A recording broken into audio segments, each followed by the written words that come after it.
నా ప్రాణ ప్రియుడా స్తుతి మహిమలు నీకే జ్యోతిర్మయుడా నా ప్రాణ ప్రియుడా స్తుతి మహిమలు నీకే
నా ప్రాణ ప్రియుడా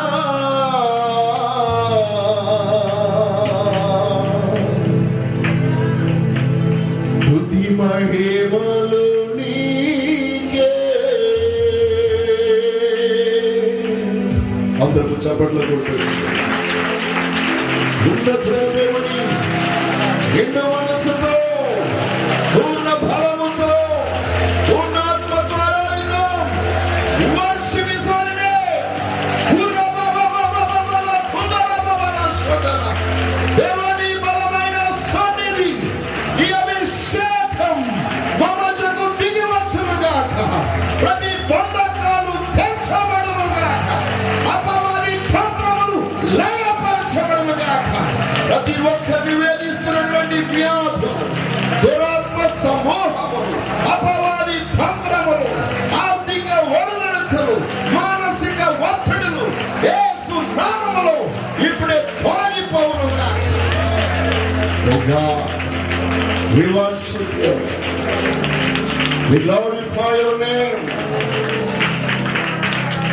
దేవానికి మహిమ. సమయం ముందు వాక్య భాగంలోకి మనం వెళదాం. ఈ సమయం ముందు మనందరము పరిశుద్ధ గ్రంథములు తెరచి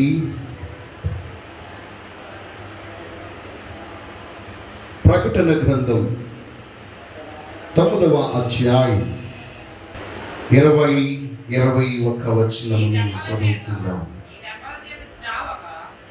ఈ దెబ్బల చేత సావక మిగిలిన జనులు ధైర్యములను చూడను వినను నడువను శక్తి లేనివై బంగారు వెండి కంచు రాయి కర్రలతో చేయబడిన తమ హస్తకృత్యములైన విగ్రహములను పూజింపకుండా విడిచిపెట్టునట్లు మారు మనసు పొందలేదు. మరియు తాము చేయుచున్న నరహత్యలను మాయామంత్రములను జార సౌరత్వములను చేయకుండానట్లు వారు మారు మనసు పొందిన వారు కాదు. చదువుబడి లేఖనంలోని దేవుడు మనతో మాట్లాడునుగాక. ఈ ప్రకటన గ్రంథము 9వ అధ్యాయం అంతా కూడా ఒక భయంకరమైనటువంటి పరిస్థితులను గురించి తెలియజేస్తుంది. ఈరోజు మన వాక్యాంశం ఎక్సోదుల 9వ అధ్యాయం 13 నుండి 21 వరకు. ఇంటికి వెళ్ళిన తర్వాత చదవండి. మన యొక్క జీవితంలో మనకు అర్థము కాలేదు కాబట్టి చదవడం మానేస్తాం. అర్థము కాని వాటిని ఎక్కువగా చదవాలి. దేవునికి స్తోత్రం. హల్లెలూయా. ఈ 13వ వచనం నుండి మనం చూసినప్పుడు 6వ దూత బూర ఊదినప్పుడు దేవుని ఎదుట ఉన్న సువర్ణ బలిపీఠము యొక్క కొమ్ములలో నుండి ఒక స్వరం అనే మాట ఇక్కడ మనం చూస్తున్నాం. 6వ దూత బూర ఊదినప్పుడు జరిగిన సంభవాలను గురించి ఈ యొక్క అధ్యాయంలో చెప్పబడుతుంది. అయితే ఈరోజు మన వాక్యాంశం అంత్య దినములలో 7 మరణకారకమైన పాపం. 7 deadly sins in the end time. చివరి దినాలలో, కడవరి దినములలో మరణకారకమైన 7 ఘోరమైన పాపము ఏంటి అని మనం గమనించినట్లయితే ఈ యొక్క లేఖన భాగం బహు స్పష్టంగా తెలియజేస్తుంది. దేవునికి స్తోత్రం. హల్లెలూయా. ప్రియమిత్రులారా, దేవుడు కరుణామయుడు, దయగల దేవుడు. ఆయన జీవమునిచ్చువాడే గాని మరణమును ఇచ్చువాడు కాదు. మరి మరణం ఎలాగ వచ్చింది? బైబిల్ చెప్పింది దేవుని వలన మరణం లోకంలోనికి ప్రవేశించలేదు, మానవుని వలననే లోకంలోనికి మరణము ప్రవేశించింది అని వేద గ్రంథము బహు స్పష్టంగా తెలియజేస్తున్న మాట. మరణానికి దానికి గల కారణాలేంటి? ఆజ్ఞాతిక్రమమే పాపం, పాపం వలన వచ్చు జీతం మరణం. ఏంటి దేవుడు మనకు ఆజ్ఞాపించాడు? ఆయన ఆజ్ఞలను ఏ విషయాల్లో జనులు మీరి ఉన్నారు, ఈ విషయాలన్నీ పరిశుద్ధ గ్రంథం మనకి బహు స్పష్టంగా తెలియజేయించిన విషయం. ఏమిట్లేదా? మరి కరుణామూర్తి, ప్రేమామూర్తి అయిన దేవుడు ఎందుకు ఈ లోకం మీదకు ఉగ్రతను కుమ్మరించబోతున్నాడు? సమస్తమైన జనులందరూ వారు దేవుణ్ణి పూజించేవారైనా పూజించకపోయినా ఈ లోకంలో ఉన్నప్పుడు ఈ దినాల గురించి మాట్లాడుకుంటూ ఇది అంత్యకాలం రా అంటారు. ఏదైనా జరిగితే ఇది అంత్యకాలం. కాబట్టి ఇలాంటి పరిస్థితుల్లో మనం ఉండవలసి వచ్చింది. అంతేకాదు, పాపము పండిపోయింది కనుక ఈ భయంకరమైనటువంటి దుర్దినాల్లో మనం ఉన్నామంటూ ఉంటాడు. ప్రతి ఒక్కరికి తెలుసు ఇది కడవరి కాలమనియు పాపము నిండిపోయిందని. మరి అలాంటి కారణము చేతనే మనలను ప్రేమించుచున్న దేవుడు, మనలను మన ఎడల జాలిపడిన దేవుడు ఏ ఒక్కరు నశించిపోకుండా ఉండాలని పాపమునకు కారణమైన ఆ ముళ్ళును విడిచుట కొరకై ఆయన పరలోకమును విడిచి ఈ లోకానికి వచ్చి కలువరి శిలువలో తన ప్రాణమును పెట్టి తన రక్తమంతటిని కార్చి, ఏ రక్తము మానవాళి యొక్క పాపము నుండి విమోచిస్తుందో ఆ రక్తం మనకు ధారపోసినటువంటి ఆ పరమాత్ముడైన దేవుడు మనుషులను చంపేవాడు కాదు, ప్రేమను చూపించేవాడే. దేవునికి స్తోత్రం. మరి ఎందుకు ఈ ఉగ్రత? ఎందుకు ఈ విపత్తులు? ఎందుకు ఈ మహా తెగుళ్ళు? ఎందుకు ఈ ఘోరమైన కృత్యాలు? ఎందుకు ఈ నాశనం? దానికి కారణం మానవుడు చేసిన పాపం. పాపము నుండి విముక్తి పొందితే పరిహారము దొరుకుతుంది. పాపము నుండి పరిహారం పొందకపోతే దేవుని ఉగ్రత దిగి వస్తుంది. ఎందుకంటే దేవుడు నిత్యము పరిశుద్ధుడుగా ఉన్నాడు. పరిశుద్ధుడైన దేవుడు ఆయన సహించలేనిది ఏదైనా ఉన్నదంటే అది పాపం. పాపమును విడిచిపెట్టిన మానవుని ఎడల కనికరము చూపిస్తాడు, కానీ పాపాన్నే ధరించుకున్న వ్యక్తికి మాత్రము శిక్షను విధిస్తాడు. దేవునికి స్తోత్రం కలుగుగా. ఏ రోజు మనుషులందరూ పరిశుద్ధులని అనటం లేదు. ఒక్కడును నీతిమంతుడి లోకంలో లేడు, ఒక్కడైనను లేడు. కానీ ఏ వ్యక్తిలో అయితే దైవ భీతి, దేవుని యొక్క మీమాంస తన ఆంతర్యంలో మెరుగుతూ ఉంటుందో అలాంటి వ్యక్తి నిశ్చయముగా ఈ భయంకర ఉగ్రత నుంచి తప్పించుకుంటాడు. ఈ యొక్క దినాన ఆ యొక్క దేవుని యొక్క శిక్షకు గల కారణమైన పాపాలు ఏంటి అనే విషయాన్ని మనము ఒక సమయం మనం ధ్యానిద్దాం. ప్రియమైన బిడ్డలారా, మానవ మనసు పొందకపోతే ఏ మానవుడు దేవుని యొక్క ఉగ్రత నుంచి తప్పించుకొనలేడు. అయితే ఈ అంత్యకాలంలో ఉన్నటువంటి మానవునికి ఉన్న పోయే కాలం ఏంటంటే వాడు మారు మనసు పొందడట. దేవునికి స్తోత్రం. వారి హృదయాలు కఠినమైపోతాయి, మార్పు చెందరు వాడు. దానికి గల కారణం ఏంటంటే సాతాను చేత, అంటే అపవాదైన సాతానుగాడు, అంటే ప్రధాన దూత పడిపోయినప్పుడు వాడితో పడిపోయిన దూతలు కొన్ని ఉన్నాయట. ఆ దూతల్లో 4 దూతలను దేవుడు బంధించి ఉంచాడు. ఈ యొక్క అధ్యాయంలో మీరు చదివితే మీకు అర్థమవుతుంది. ఆ 4 దూతలను విడిచిపెట్టినప్పుడు అవి దురాత్మలు గనుక మానవుని యొక్క హృదయాలన్నిటిని అవి కఠినపరిచి ఈ శిక్షకు అవి, అంటే మేము శిక్షించబడ్డాం కాబట్టి మీరు శిక్షించబడాలని దేవుడు ఎవరినైతే ప్రేమిస్తున్నాడో ఆ మనుషుల యొక్క హృదయాలను అవి కఠినపరుస్తూ ఉంటాయి. నీవు దేవుని నుండి దూరమైతే నీ యొద్దకు దుష్టుడు ప్రవేశిస్తాడు. దేవునికి స్తోత్రం కలుగుగా. కాబట్టి ఈ దినాన అలాంటి భయంకరమైనటువంటి పరిస్థితి కూడా మనం వెళ్ళకుండా ఉండాలంటే దేవుని యందు మనం భయభక్తులైన వారముగా ఉండాలి. బిడ్డలారా, ఈ లేఖన భాగం మనం చూసినట్లయితే నెంబర్ 1, మొట్టమొదటిగా మానవుని యొక్క మీదకు దిగి వస్తున్న ఉగ్రతకు గల కారణం ఏంటి అనంటే వీరు దయ్యములను ఆరాధిస్తారట. దేవునికి స్తోత్రం. చూడండి, అక్కడ అంటాడు 20వ వచనంలో, ఈ దెబ్బల చేత సావక మిగిలిన జనులు దయ్యములను ఆరాధించుచున్నారు. దేవునికి స్తోత్రము కలుగుగా. దయ్యములను పూజించుచున్నారు. They are worshippers of demons. దయ్యములను పూజించుట. ఈ కాలంలో అడ్డదారిలో అద్భుతాలు పొందేయాలి, అడ్డదారిలో గొప్ప వాళ్ళైపోవాలి. దాని కొరకు వారు ఏం చేయడానికైనా మనం ఎన్నో ఈ యొక్క నాగరికత పెరిగిపోయినటువంటి సాంకేతికంగా అభివృద్ధి చెందినటువంటి కాలంలో ఉన్నప్పటికీ మానవుడు ఇంకను భయంకరమైనటువంటి దురాత్మల చేత అభివృద్ధి పొందాలని వాటిని పూజిస్తూ ఉన్నాడు, దయ్యాలను ఆరాధిస్తూ ఉన్నాడు. ఆరాధనకు పాత్రుడెవరు, ఆరాధనకు యోగ్యుడెవడు? ఒకనొక దినాన సాతాను యేసయ్యకు వచ్చి, ఇదిగో నీవు నాకు పూజించు, నీవు నాకు మొక్కు, నేను ఈ లోకమంతా ఇస్తాను. లోకమంతా ఇస్తాడు వాడు. నిత్య జీవాన్ని ఇవ్వలేడు, నీకు ముక్తి భాగ్యాన్ని ఇవ్వలేడు, పరలోక రాజ్య ప్రాప్తిని అనుగ్రహించలేడు. ఈ లోకంలో ఉన్నటువంటి సుఖభోగాలు, వైభవాలు, అంతస్తులు, ఆస్తులు ఇస్తాడు కానీ నీ ఆత్మను రక్షించలేడు వాడు.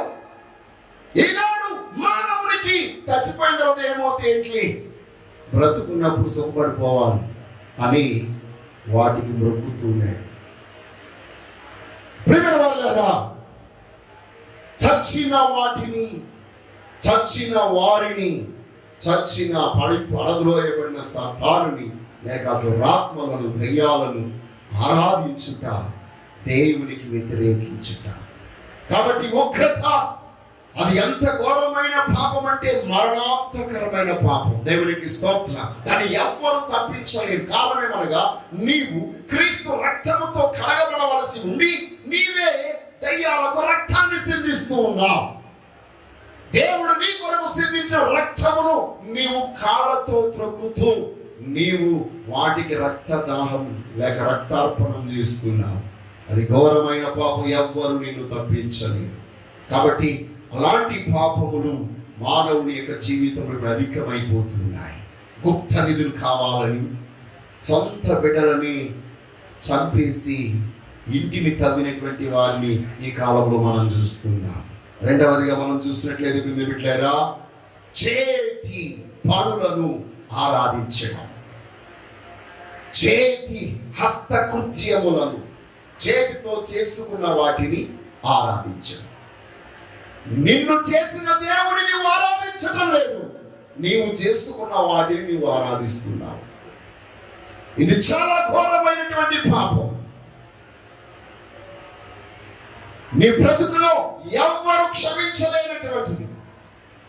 దేవుడు ఎట్టి పరిస్థితులను క్షమించాడు. కారణమేమనగా ఆయన ఎందుకు మనల్ని సృష్టించాడు? ఆయన్ని ఆరాధించడానికి, ఆయన్ని స్తుతించడానికి. ఆయన్ని స్తుతించడానికి జన్మించిన మానవుడు, ఆయన్ని ఆరాధించడానికి పుట్టిన మానవుడు, ఆయన్ని పూజించడానికే ఈ లోకంలో పుట్టినటువంటి మానవుడు ఆయన్ని పూజించకుండా తన హస్తకృత్యములను, ఇంకా చెప్పాలంటే తన హస్తకృత్యములను ఆరాధించడానికి గల కారణం తాను భయపడుట వల్ల. ఇంకా చెప్పాలంటే భయాన్ని ఆరాధిస్తున్నాడు. దేవునికి స్తోత్రం. He was worshiping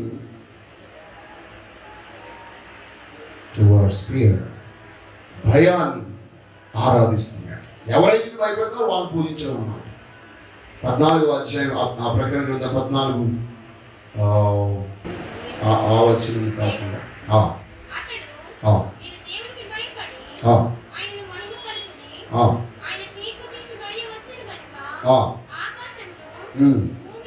భూమిని, సముద్రం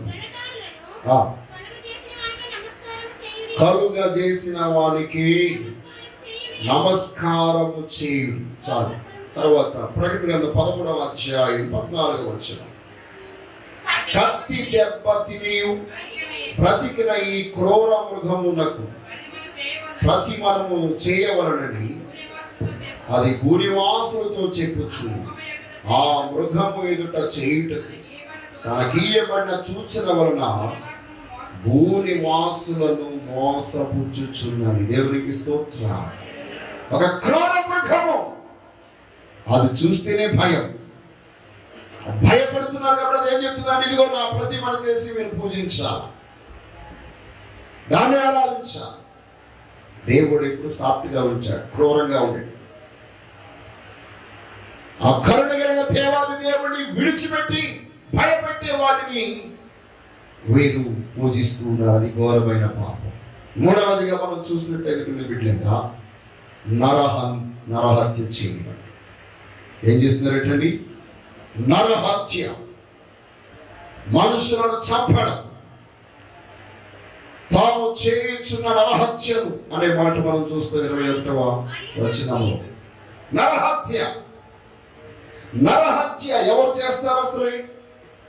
యేసు ప్రభు హంతకుడు నీవు, నరహంతకుడు నీవని ఒకరి గురించి అన్నాడు. ఎవరు? అపవాది.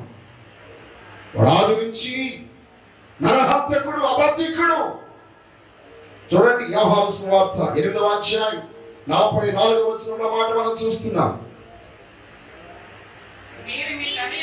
మీరు మీ తండ్రి యొక్క అపవాది యొక్క సంబంధులు, మీ తండ్రి దురాశ నెరవేర్చగోరుచున్నారు.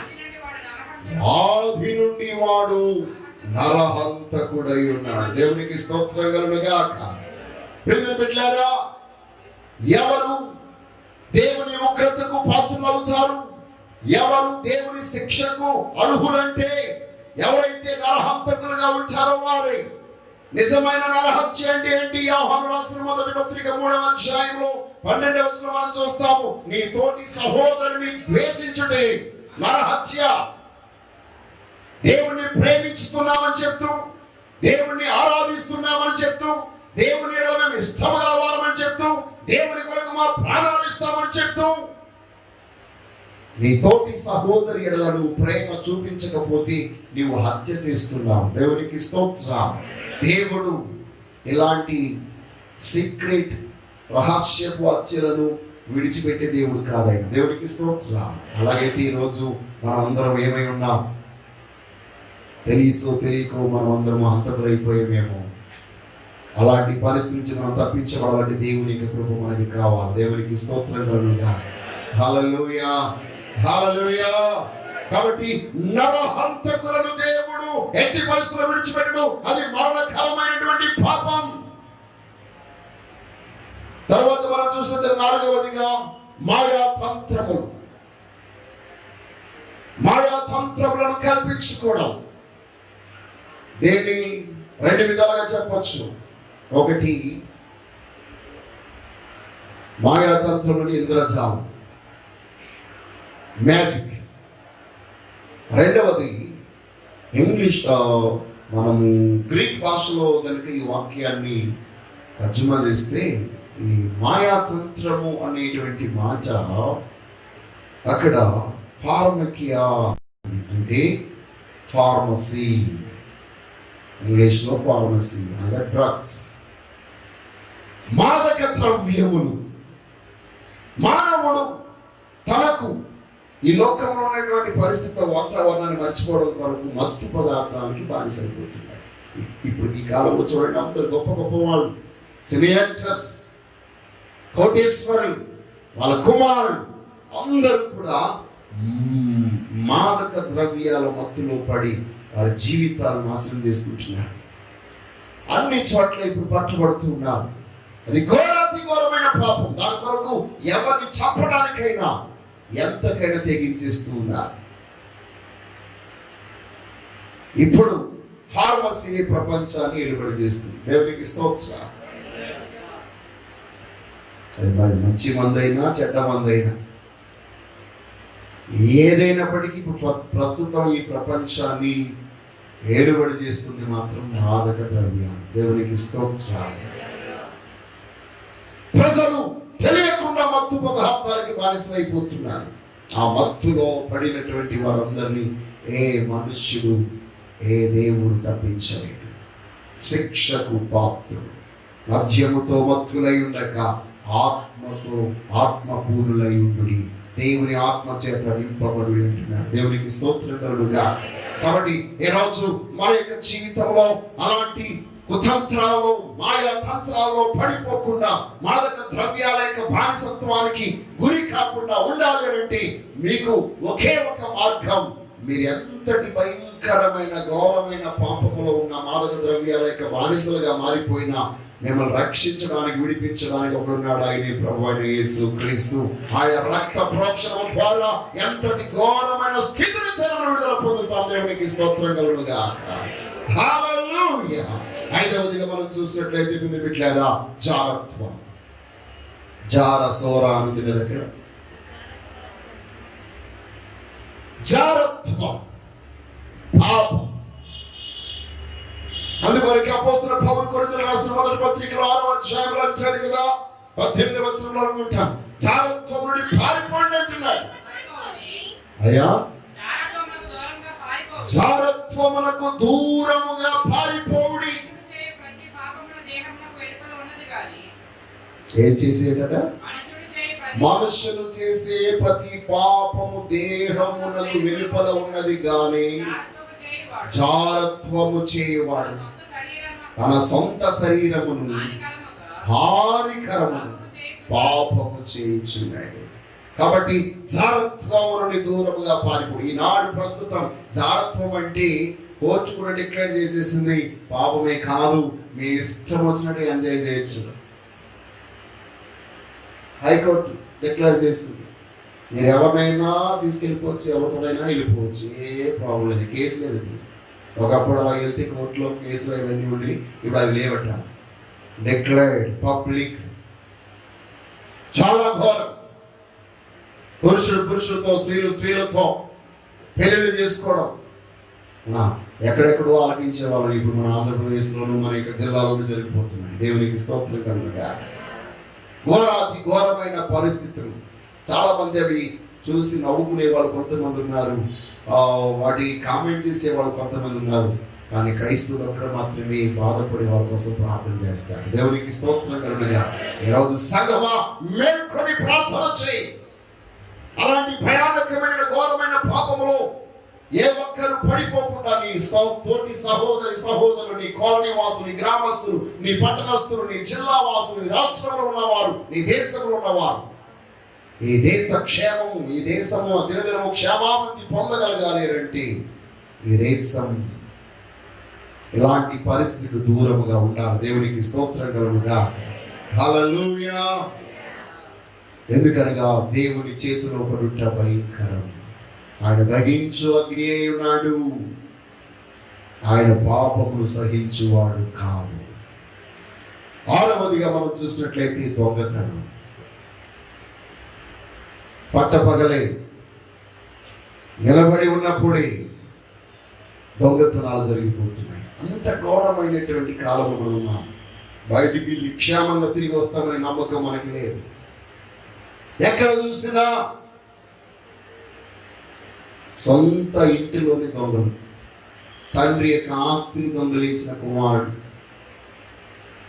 అత్త ఆస్తిని దొంగలించిన కోడలు, ఈ ఆస్తి పాస్తుల కోసం తండ్రి హత్య చేసినటువంటి కుమారులు ఉన్నారు, కుమారుని హత్య చేసిన తండ్రులు ఉన్నారు.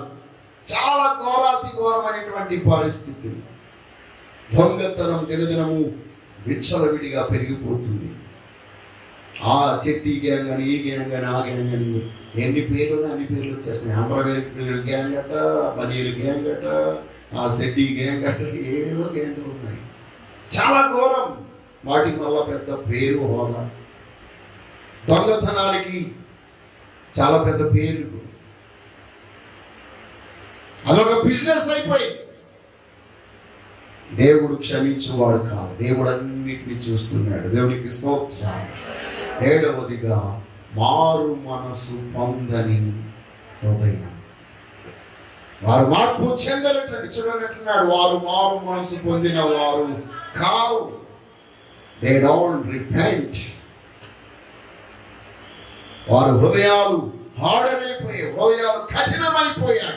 ఇంత ఘోరమైన పాపములు చేసి వారు క్షమాపణ పొందడానికి మార్పు చెందిన వారు కదట. ప్రియ సహోదరులారా, మారు మనస్సు లేకపోవడము మరణకరమైన పాపం. ఇప్పుడు మార్పు లేని కాలంలో మనం ఉన్నాం. పిల్లలు మార్పు చెందడం లేదు, యవనస్తులు మార్పు చెందడం లేదు, స్త్రీలు మార్పు చెందడం లేదు, పురుషులు మార్పు చెందడం లేదు, ముసలోళ్ళు కూడా మార్పు చెందట్లేదు. చాలా ఘోరమైన పాపంలో పట్టబడి ఉన్నారు.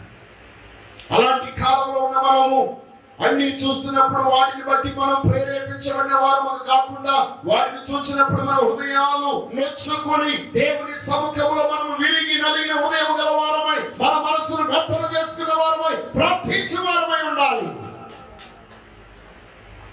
ఎప్పుడైతే నీవు అలా ఉంచావో అప్పుడే నీవు ఈ కడవరి కాలంలో దేవుని కొరకు జీవించగలవు, దేవుని కృపలో బ్రతకగలవు. దేవునికి స్తోత్రం కలుగుగా. హల్లెలూయా. బిడ్డలారా, కీర్తన 130వ సంకీర్తన 4వ చరణంలో మనం చూసినట్లయితే ఆయన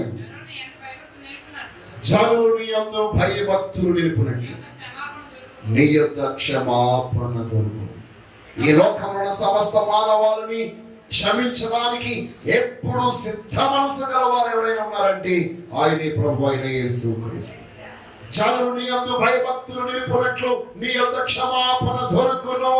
కీర్తనకారుడు అంటున్నాడు, ఈ రోజు ప్రియ సహోదరి సహోదరులారా, ఈ నా మాటలు ఆలకిస్తున్నటువంటి ప్రతి ఒక్కరు కూడా మీ జీవితంలో ఈ భయంకరమైనటువంటి స్థితిలో నుంచి విడుదల పొందాలంటే, దేవుని యొక్క ఉగ్రత నుంచి తప్పించుకోవాలంటే ఇప్పుడే మారు మనసు పొందు. మారు మనసు పొందడానికి నీకు అనుకూలమైన స్థలం ఒకటి, అదే ప్రభువైన యేసుక్రీస్తు సన్నిధి.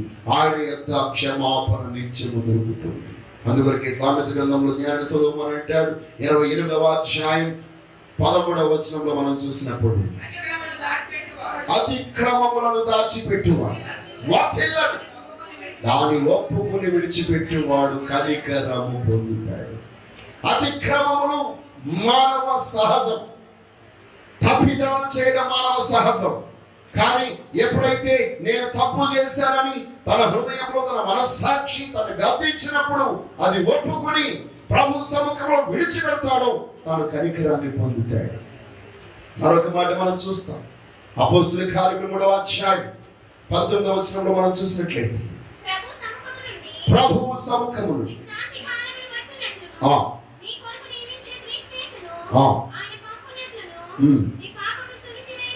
మీ పాపములు తుడిచివేయబడు నిమిత్తం మారు మనసు నందు తిరుగుడి, అన్నిటికీ కుదురుబాటు కాలము వచ్చుచున్నది. దేవునికి స్తోత్రం కలుగునుగా. ప్రతిదాన్ని కుదర్చడానికి, అన్నిటినీ సరిచేయడానికి, అన్నిటినీ ఆయన సెట్ చేయడానికి ఒక సమయాన్ని నియమించాడు. ఆ సమయం రాకమునిపి మనందరము మారు మనసు పొంది దేవుని యొక్క కృపకు పాత్రము అవ్వాలి.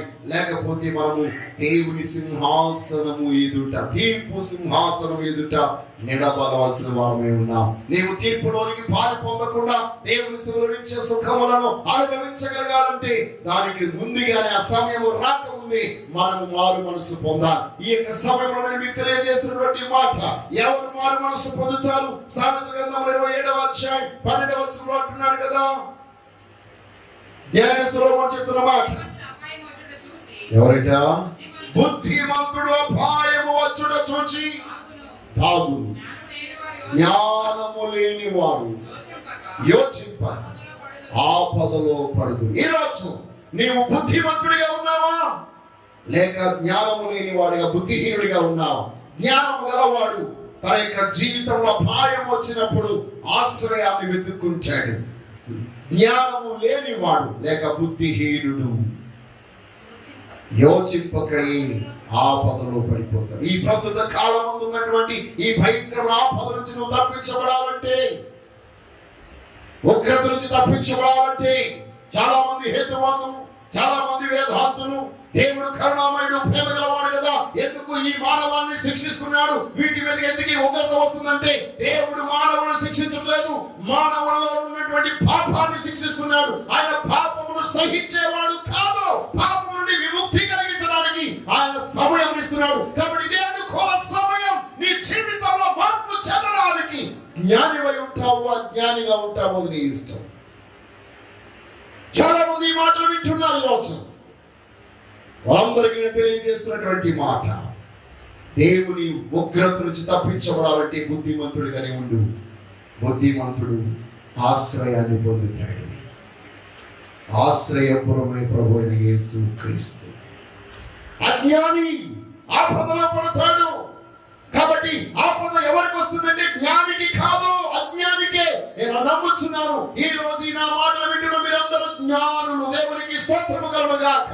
మంచేదో చెడేదో, ఏది సత్యమో, ఏది అబద్ధమో, ఏది నిజమో, ఏది అసత్యమో, లేకపోతే ఏది నిలకడగా ఉంటుందో, ఏది తాత్కాలికమైనదో, ఏది నాశనం అయిపోయేదో, ఏది నిత్యము ఉండేదో మీరందరూ ఎరిగిన వారు కనుక, అలాగే ఎరిగి ఉంటే మీరు జ్ఞానులు కనుక, మీరు జ్ఞానులైతే ఈ నా మాటలు వింటారు కనుక, ఈ మాటలు విన్న మీ అందరూ జీవితంలో ఆశ్రయపురముగా ఉన్నాడు. ఆయనే ప్రభు అయిన యేసుక్రీస్తు. ఎంతటి ఉగ్రతలను తప్పించడానికి, విడిపించడానికి, రక్షించడానికి సమర్థుడిగా ఉన్నాడు ఆయన. ఈ రోజు మీ కుటుంబంలో, మీ బంధువులలో, మీ స్నేహితులలో, మీ ఇరుగు పొరుగు వారిలో ఎవరైనా అలాంటి ఉగ్రతకు పాత్రులైనటువంటి వారు ఉంటే అట్టి వారి మారు మనసు వరకు మీరు ప్రార్థన చేయండి. నిశ్చయముగా ప్రభు తన కృపను, కనికరం అనుగ్రహింపజేస్తాడు. ప్రేమ బిడ్డలారా, ఈ రోజు మనందరము ప్రభు సముఖంలో పరిశుద్ధ దేవుని సన్నిధికి వచ్చి ఉన్నాం. ఆయన పరిశుద్ధ బలారాధనలో పాలు పొందకమునిపి ఈ 7 విషయాలు ఒక్కసారి మనం ఆలోచిద్దాం. దయ్యాలను పూజించే వాళ్ళు మనం పాలిభాగస్థులం అవుతున్నామా? హస్తకృత్యములను ఆరాధించే వాళ్ళు మనం పాలిభాగస్థులం అవుతున్నామా? నీ మెడలో ఉన్న బంగారాన్ని కూడా నువ్వు ఎక్కువగా, దేవుడి కంటే ఎక్కువగా ప్రేమిస్తే నువ్వు బంగారాన్ని పూజిస్తున్నట్టు. వెండి బంగారాలు, వెలగల రాళ్ళు, ఏటిని కూడా నీవు దేవుని కంటే ఎక్కువగా పూజించకూడదు, ఇష్టపడకూడదు. అలాంటి స్థితిలో ఉంటే ఇప్పుడే మార్పు చెందు. దేవుడి నీ హృదయాన్ని కదిలించును గాక. నరహత్య నుండి, విగ్రహారాధన నుండి, మాయా తంత్రముల నుండి, జారత్వం నుండి, దొంగతనం నుండి, ఇక విషయాలన్నీ మనం చూసినట్లయితే 10 ఆజ్ఞలలో మనం ఒక్కొక్క ఆజ్ఞను చూస్తాం. ఇంటికి వెళ్ళిన తర్వాత ఒకదానికొకటి జోడించండి. 10 కమాండ్మెంట్స్, దేవుడు అనుగ్రహించిన మానవాళికి క్షేమము కొరకు ఇచ్చిన 10 ఆజ్ఞలు. చూడండి, దొంగలించవద్దు, వ్యభిచరించవద్దు, నరహత్య చేయవద్దు, అబద్ధ సాక్ష్యములు పలకవద్దు. ఇలాగా మనము చూసినట్లయితే ఏ విగ్రహ ప్రతిమను మీరు చేసుకొనకూడదు, పూజించకూడదు. ఇవన్నీ 10 ఆజ్ఞల్లో ఉన్నటువంటి ఆజ్ఞలు, దేవుడిచ్చిన ఆజ్ఞలు. మానవుడు తన స్వలాభము కొరకు కల్పించుకున్న వాటిలో మనము తంత్రాల్లో పడిపోకుండా ప్రభు కొరకు మనం జీవిద్దాం. అట్టి కృప దేవుడు మీ అందరికీ అనుగ్రహించును గాక. ఆమేన్.